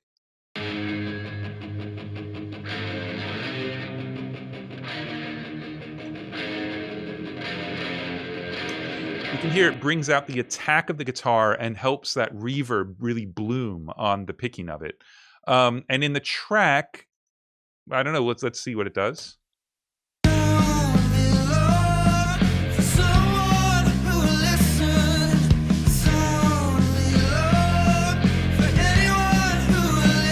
to me, it's not subtle. It's a really big difference. What it does is it wraps itself around the drums and the vocal and glues them together. Without this little bit of parallel stuff going on in the guitars, the vocal and the drums are just sitting there as two disparate things because there's not much happening in this section. Whereas that picking guitar, even though it's only playing a very sparse rhythm, the sustain of it that gets pulled up by this thick, that's really helping glue the song together at that point. So that's exactly how I use this. So I have a question from Alex Danger, and he's super polite dude. He's calling you Mr. Scheps. So, hi, Mr. Scheps. As people used to say, Mr. Scheps, that's my dad. Yeah, that's what I used to say too when people call me Mr. Adams. Called you Mr. Scheps. Yeah. Yeah. Hi, Mr. Mr. Adams, Mr. Scheps. Wondering what frequencies does the thicken and brighten knob on Parallel Particles plugin affect? All of them. It's not. You're thinking about the plugin completely the wrong way. I'm not saying that just to be difficult. The thick and the bite are both basically parallel compression. There's other stuff going on as well, but that means it's all frequencies. They're named the way they are because it felt to me like the thick helped in sort of the lower mids-ish kind of thing, but it's doing it all over the place. And the bite was more aggressive, so it felt more mid-rangey. But technically, they're both full frequency completely. And I think that's the thing is and it's why maybe this plugin didn't catch on as much as it could have, is a lot of people really want to know what's going on under the hood. Like they wanted more metering and they want to see how much gain reduction there is. And I just didn't want this plugin to be like that. Like the meter is how much this thing glows. Like that's it. And it turns slightly red if you're clipping it. But even clipping is not necessarily a terrible thing inside this plugin because you're only blending in a little bit. What's wrong with blending in some clipping? It's free top end. So the idea was not to have any idea what's going on under the hood. And I had to give them names. So I tried to find a descriptive word that was like, oh, that's thicker. Oh, that has more bite. Sub and air are a little more specific because they are harmonic synthesizers as well as parallel processing. But it's meant to be vague on purpose. Okay, meant to be vague. So we got a question here from Dave, who is in Denmark, who firstly says, thank you for doing this in a time zone that's great for Denmark. You're welcome, Denmark. Happiest place on earth, apparently. Apparently it is. I'm going to sidetrack slightly. New Zealand and Australia are right up there as well. So yeah. Now, can you talk about your approach? This is Dave's question. David, can you talk about the approach, things from a feeling perspective? So there's so much info about the technique side out there. Would love to hear how you feel your way into a sound. I mean, really, that's all I'm ever doing. You're solving artistic problems with technical tools, right? That's the definition of the job. There's no glory in doing the perfect EQ job on something. What the glory is you've made the hairs stand up on the back of my neck when I get to the middle eight of a song. So the way I approach it, though, I think what's really important is your first reaction to a song. So when you're starting the mix, you listen to the rough mix that they've sent, or you just push up the tracks. And right then, I make a checklist in my mind of what is happening that I love, that I want to maintain, and what isn't happening that I feel should happen. Like, oh, when that guitar comes in, that should be surprising and almost make you laugh out loud. Like that thing needs to be way too loud when it comes in. The kick drum should really hit hard on this one, or the kick drum shouldn't have any attack and just be a really big kind of low boomy thing. The middle eight should make the hairs stand up in my head. That should feel like I've jumped off a cliff and I'm floating in air. Those kinds of things are difficult to kind of get to once you've been working on the mix for a while. So I think it's really important to assess that stuff early on. Now, I'm weird that I've got this weird memory for these kinds of things. So I never write them down and I never forget them. Like I know that moment isn't happening yet. Oh, that moment isn't happening yet. And at some point, I'm going to have to stop and work on that guitar entrance to make it way too loud, but not swamping the vocal or whatever. But I keep track of that stuff in my head, but there'd be nothing wrong with just making a list. It's like doing a mood chart before you paint a room. It's like, get a sense of what you want the song to feel like when you're done, and you're not done until it does. We have a question here from Shah in Singapore. G'day, Shah, and hope you're doing well in Singapore. Listening to good mixes that we all agree are good mixes in the past, for example, Toto and others, there seems to be a lot of emphasis on low end nowadays, instead of kind of like the mid and high frequencies. What's your view on that? I don't know. I love low end. Yeah, I think tastes change, and but I think you just have to do whatever you like. Like the low end on the Billie Eilish record is crazy and really, really good. Yeah. Jimmy Douglas has been putting more low end on records for 40 years. Like it's a personal taste thing. I mean, obviously there are things that are genre sort of specific, but the things that people love are things that are surprising. So I wouldn't overanalyze that kind of stuff. If you really love the way the Toto stuff sounds, you can't get that kind of clarity and separation if you start putting tons of low end and harmonic distortion in. I like low end and harmonic distortion. So while I appreciate the Toto mixes and the Steely Dan mixes, I don't know that I could ever get anything to sound like that, because it's not how I hear things. I hear Right. things being less clean and more mushed up together. So I'm never in danger of winning an engineering Grammy. Like that's not going to happen because I don't mix that way. But I think that's okay. And I think this goes back to the question before. There are a few albums that were popular only because of the way they sounded, but the Toto records resonate with people because of the songs and the performance and the feeling of them. They also happen to sound amazing. And I think that the sound will help them appeal to more people or whatever, but that's not why they were popular. That early Stones stuff, some of it's taken off cassette. I say this all the time. Like it's about the feel more than anything else. And the sound can be part of the feel and it can enhance the feel, but it isn't the feel. I think as well, a good song can be recorded on a 2-track Tascam cassette recorder, and still be an amazing song.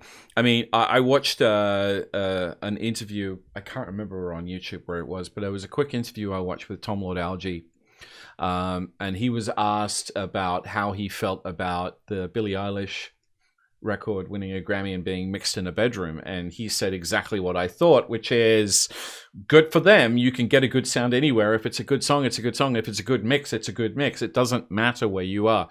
I mean, right now, perfect example. You, my friend, are sitting in either an upstairs attic or a room in your house. You've got your console behind you that you didn't, which has a beautifully done quilt on it, by the way. But that was done, I think you said, by the lady at the studio? Yeah. Joe, who owns Mono Valley, did that. Yeah. She's a fantastic quilter. It's a super quilt. So, but you're mixing completely in the box, and you can be anywhere. So, that just goes I think to me that when someone says like, "What do you think about the fact that was mixed in a bedroom?" I think that's an irrelevant question. Like, it doesn't matter where it was mixed. What I think about it is it's super creative, and I think it's awesome. Now, musically, it's not my thing. I listened to the album once, was totally blown away, and I'll probably never listen to it again because it's just not my thing to listen to musically. But it is phenomenal, and it doesn't matter where it was mixed. That it's completely irrelevant. I don't think anybody in the history of music has ever gone, wow, that Pro Tools session must have been really intense and really busy, or wow, that guitar had a lot of plugins on it, or it's like people... Yeah, look, I think that the definitive version of this is when I transitioned into mixing in the box, I did a Pensado's Place not too long after, and it became like a big deal. So it was a moment, like not, oh, it snuck out like, oh yeah, I've been transitioning for a couple of years, whatever. It was like, okay, as of today, I've stopped mixing on a huge Neve with a ton of outboard gear, and I'm only mixing in the computer. And then there were lots of people who would say, oh, you can totally hear it. Listen, this record came out before he started mixing the box, and this one came out after, and you can absolutely hear the difference. And it would turn out, because release dates are so all over the place, that actually they had their dates wrong, and the one that they said was amazing was mixed in the box, and the one that they said they didn't like at all was actually mixed on the Neve. And that happened more than once. And it's this predisposition to assume that because you've got the analog gear, it's going to be better. And look, analog gear is amazing, but that's because you get all the stuff that's in this plugin and all the stuff that's in the preamp section of the Omni channel. You get all that for free, and you don't have to turn a knob to do it. So you're forced to have harmonic distortion and high pass and low pass filters because they're transformers and all that kind of thing. Analog gear is great, and so is digital gear, and so is digital emulations of analog gear. Like, it's all great, but there's no, just using the gear doesn't make it a good mix. Otherwise, everybody here would just book a studio, put their tracks up through an SSL or a Neve, print it, and all of a sudden they're winning Grammys. And it's not it. It just, the tools, whatever tools inspire you are the tools you should use. And if those tools are analog, then by all means, mix analog. It's fun. The stuff smells good. It's a good investment. There's all kinds of reasons to use analog stuff if you want to. But I choose not to, and I'm super happy doing that. And there's definitely nothing in it about whether or not my stuff is good because of the tools I'm using. I think if I recall, I think I actually only saw this the other day, and I hope I don't have the subject wrong. Didn't I see a video that you'd done? It's like comparing analog mixes to your digital mixes. Or the very first video I did for Pure Mix was a Ziggy Marley track. Yeah. So I'd mixed that song, and I won't even say how I mixed it first. So for the video, first I mixed it on the console, and then I mixed it completely in the box. And it was like one day I mixed it in the console, and the very next day we filmed me mixing it in the box. So total mindfuck. It was crazy doing that. But the reality is the album mix was done while I was transitioning. I didn't use the console at all, and I used about 10 pieces of outboard gear on hardware inserts. But everybody, like the comments on that video, will say, oh, God, but the album mix, which is all analog, is so much better. And, well, it was better because I spent more time on it, and Ziggy chimed in. Like, it wasn't just a one-day mix with no input from the artist, which is what the point of the videos were. So yeah. It's and that was a really weird exercise because you never mix. But if you mixed something twice in the same environment, you would do two different mixes because you just hear stuff on different days. Mixing is a sequence of events. You don't like, I'm now mixing the song and I'm doing everything all at once. You're always reacting to what you're hearing. So it's a different sequence of events every single time you open it up. And if you started from scratch on a mix twice, unless you're just one of those people that remembers everything you did and you forced yourself to redo it, you would do a very different mix the second time. Okay, so we're gonna, do you still have time? You got time? Yeah. Okay, yeah. Cool. So let's go through a bit more of this mix if we can. It's like, I'd like to see what else you've gotten here before we close up. I don't know what else I've got that's Let's fun. Find out. Well, it's all fun. It's like, and I love listening to all this. It's all really standard stuff. But for you, it's standard stuff. For a lot of the people... well, but look, the background vocals, I don't have a single plugin on any of the tracks because I'm just taking care of them. On a bus. I got an EQ. I got some RVox always. Are you using RVox like I am as well? I mean, I love that plugin, by the way. But yeah. So RVox, I tend to use RVox a lot on vocals, but I use it a lot on everything. It's like, especially, I use that gate on drums and other things as well. That's funny. No, I never have. I mean, it's been in my template since I was still mixing on the console. Like, what These started out as auxes, or actually master faders for a pair of outputs before they went through the DAs to hit my console. And I always had RVox, and then I always had an L2 to keep myself from clipping the D to A's. And that was on the outputs for the vocals. Every single mix I did. And so that's been in my template since long before I had a digital mixing template. And it's never gone away. And every once in a while I bypass it to see like, oh, would it be better without? And it never is. So I leave it on. But no, I never really use it on anything else. Well, you should try, Andrew. I should. Mr. I Scheps, should. you should try. Okay, so when it comes to what's happening on your master bus or some of your auxes in this session.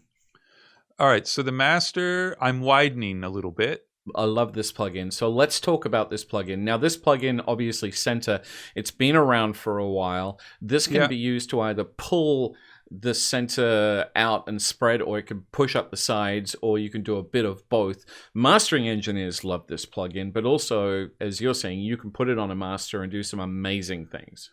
Yeah. And I'm not doing a whole lot with it, but it's basically an MS balancing tool, and then you can kind of focus the low frequency and the high frequencies to different places. So I'm doing kind of, a centering EQ. I'm centering the low end and widening the high end more. So again, making that kind of wedge shape. And then putting the punch in the center, I just was messing with it, and that's where I liked it, because I wanted the kick and snare to hit more, but I think it was affecting the guitars. Like I'd already gotten the guitars sounding fine without it, so I didn't need too much effect from this. So that's all it's doing. It's basically just a little bit of widening. Here's some more widening. Okay, so let's talk about this one. This is at least a 23-year-old plugin. Yeah, one of the first batches of things they ever did. It is. It's one of the first ones we ever did, and I love this plugin. I've been using it since I think at least about 1995 or 6. This is for any of you Australians out there. If any of you ever listened to some of Take 40 Australia on a Sunday with Barry Bissell, this plugin was all over a lot of the imaging for that radio show. What are you using it for in here, and can we hear before and after, because I'm nerding out? Yeah, I mean, there's only a tiny bit of it. It's at 1.18, but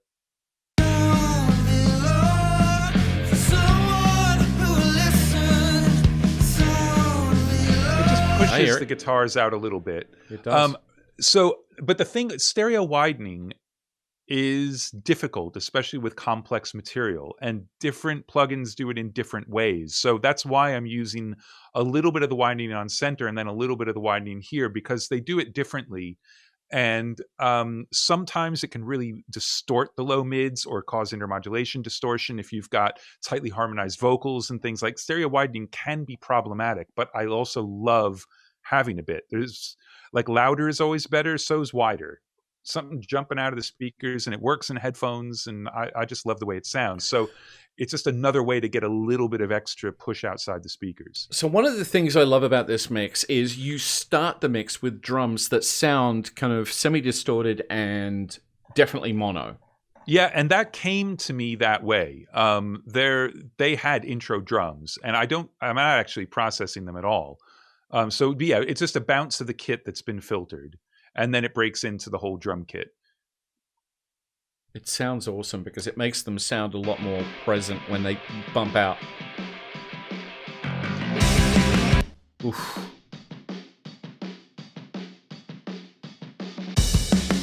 So it is the same kit. And actually, I'm wondering, did I bounce that or did they do that? I don't even remember, to be honest. These guys were really good at producing their own stuff, so I'm not going to take too much credit for all of that. But then it's like getting that transition right is hard. So something like this is super effective, but you've got to get the balance just right between the two drum kits, because it's very easy for it to sound almost like a comedy thing, and sometimes like this is set up very much to be like, okay, this is an intro treated drum sound, but it can also be really effective to treat it half as much. So it starts off and you think like, oh, okay, this is going to be like some sort of mono dirty drums, and that's the way this track is going to be. So you actually set it up like this is what you're going to get, and then you explode it, and then it's more of a surprise. This is more of a small intro, big song. So it kind of sucks you in and then it can explode around you, as opposed to setting up false expectations about stuff. One of the things I love about really good music production and really good music mixing is it's that part of it that sometimes makes you go, oh my God, I love this bit, turn it up. And that's one of the things you've always been really, really good at creating in your mixes. Metallica, for one. Let's talk about mono stereo. So what are the things in your mix that you go, okay, this is never going to be stereo, it's always going to be mono? Bass, well, I could say anything, but then I can think of examples when I've made them stereo. So Right. like there's nothing cooler in the bridge of a song if you've got like a long sustaining, not too dirty bass, to put a little bit of reverb on it, because it spreads it out and makes it stereo in a way that like chorusing is too obvious. So you can give it this great subby stereo spread thing with reverb. So I've done that a lot. I've done that on kick drums as well, to kind of make it feel like the kick drum is much further away, because when it's stereo, it feels like it's more in a room. And you can do that with really, really short reverbs, but it feels like it's in a much larger reverb. Snare drums, stereo, they can definitely go stereo. Lead vocal can go, anything can go stereo. But the center of the mix is owned by kick, snare, bass, vocal, usually. Yeah. But that doesn't mean that they aren't stereo. It's just other things are very definitely not in the middle. It's more of a middle versus sides thing as opposed to a mono versus stereo thing, I think. Andrea has a question. Hi, Andrew. Thanks so much for the great advice and taking the time to answer our questions. Would you mind to share a few titles of records that sound great even on iMac speakers? Ooh, that's a hard one. Well, I mean, there are a lot. It's You can nearly go, a trick question. yeah. I mean, look, you could go the Toto Steely Dan route. Those will sound good on any speakers. You could go with any of the sort of mid 50s to mid 60s Blue Note stuff that Rudy Van Gelder did. That will sound incredibly natural and will make those speakers sound way better than they are. If you want to go more modern, though, I think it's hard to say. I mean, like AC/DC, Back in Black, that will sound good everywhere. Absolutely. And you should be able to make your mix sound as good as that. And then you're awesome if you can do that. I'll mention a couple things I've done only because I know exactly what they sound like, and I think they translate pretty well. There's an album called 1,000,001 that I mixed for My Brightest Diamond, which is a fantastic record. But it's one of the few things that I've done where I would say that actually sounds really good. And that record is super punchy no matter where you listen to it. Things are very, very well defined and exciting on that. I think the Chili Peppers Stadium Arcadium, a lot of those mixes, and I only did half of those mixes, so I'm not taking credit for all this stuff. A lot of those mixes, though, do sound good kind of everywhere, and that'll work out. But you've got to, it's also within the genre that you're working in. So I don't know what to recommend, but I would say just poke around on Spotify, and like you'll find records that sound amazing on those speakers, and invariably they'll sound amazing everywhere. Right. And then there you go. There's your benchmark. Make a little playlist and like keep switching back and forth. Even if you're not on the bad speakers, those should be things that you check against your mix, even when you're working on your actual monitoring system, because that's the benchmark, because that will translate.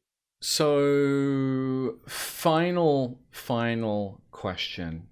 Final. I know. So, we call it paying it forward. And you've heard me ask you this question a ton over the years. But this is a new audience, so we can ask it again.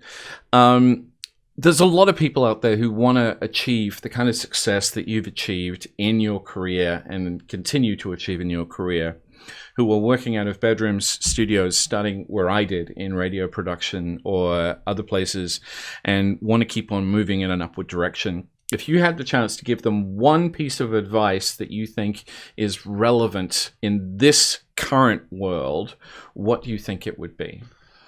It's really tough. I was hoping to save the iMac speakers thing for now, because it's like, oh, it's a technical thing. I can get away with it. But you know I'm not going to let you off that easy. No, it's really difficult. It really is, because, I mean, obviously, before the lockdown, the studio industry was decimated, and now it's even more decimated. So, sort of traditional path is getting harder and harder to find. Um, I think that some of the recording schools are really great and are a great way to actually meet other people who are into what you're doing. So you might want to consider that. I think that you have to try really, really hard to keep making it about the art and not about the commerce. Obviously, if you want to make a living at it, that's about the commerce. But you've got to be honest. Like you're going to hate yourself if you spend your life working on music you hate just because that'll pay. There's got to be some other job you can do and then work on music that you love in your spare time. And I'm not, it sounds condescending to say like, oh, just make it a hobby. Don't try and make it a career. If you've been bitten by the bug, you've been bitten by the bug, and there's nothing else you can do in your life. So, okay, you've got to strive for that, but you've got to try and keep some sort of balance in your life about what it is you're doing, because it will turn into a job you hate if you don't. And then that is the complete opposite of the whole reason you're doing it, instead of a job that doesn't have the demands that this one has. If you're going to be good, you have to work really, really, really hard. And the hours are endless at the beginning because things take so long. And like, I see this in myself. I'm doing all this sound flow programming, and I've never done programming before in my life. And everything I do takes me forever. And I get it wrong, and I get it wrong, and I get it wrong. And that's with computer programming. What's awesome about that is when it's right, it's right. There's no one to say, well, yeah, but I don't think that's right. Like, facts are facts. The program works or it doesn't. And music is never like that.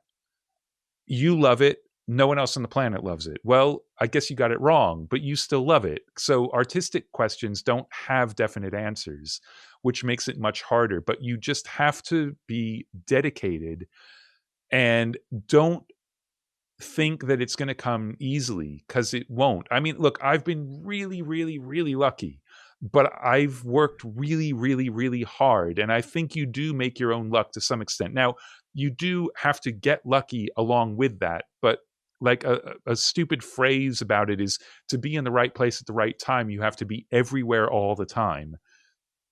That's a good way to sum up that you've got to work ridiculously hard all the time at everything. And then when the opportunity comes up, you'll be ready for it. Okay, beautiful. Andrew, that's all I got. Mate, my friend, it's always a pleasure to do these things with you. It's always a ton of fun. If you can just stay with me while I close this out, then I'll say goodbye. Absolutely. And thanks for getting up so early to do this. Stay where you are for a second. But I'm really glad we did. I'm glad we got up in time for everyone else to see. No, me too. It's like there's a ton of messages saying thank you. So hold on 1 second and I'll be right back with you. So this has been a first for me because I get to talk live to some people who are from my past, who have seen me in the music industry in Australia, and it's kind of fun, and it's kind of surreal, and it's also very early. I'm going to add one piece of advice to Andrew's advice, which is say yes to things even if you're not sure you can do it, and then work out if you can do it. Because sometimes putting yourself in an uncomfortable position and pushing yourself and saying yes to something when you're not completely sure, and then working out how to do it, is one of the best ways that I've ever moved forward in my career. So to all of you in Australia in lockdown, especially in Victoria on level 4 lockdown, much love to you guys. Seriously, much love to you. It's hard. I know it. So I do miss home. Getting emotional now. So I will close out. See you next time.